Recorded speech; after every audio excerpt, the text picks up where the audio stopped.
preso politiko eta auzipetu guztiak askatu, Palestina askatu.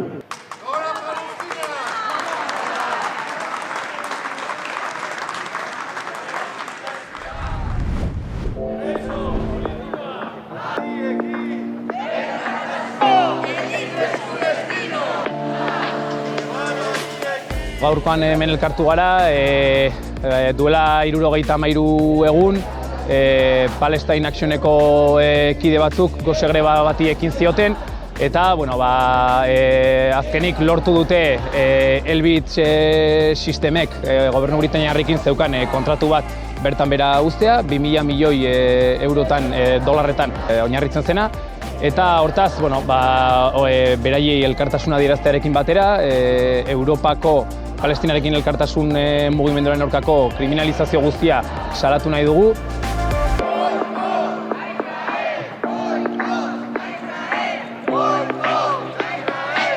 Bai Britania handian ematen ari dena, bai Frantzian hainbat kolektibo ilegalizatuak izan direlako, besteak beste Palestine Bainkera.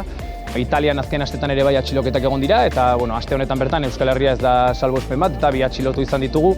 Hortaz, hemendik aldarrikatzea ez dugula onartuko Palestinareken elkartasun mugimenduarekiko kriminalizaziorik, eta Palestinan bertan egoerak bere horretan jarraitzen duela, bake prozesuaren aurreko egoera berdinean daude, genozidioak aurrera darrai, kolonizazioak aurrera darrai, eta hortaz, hemendik Palestinaren askatasuna aldarrikatzea eta Israelen disoluzioa.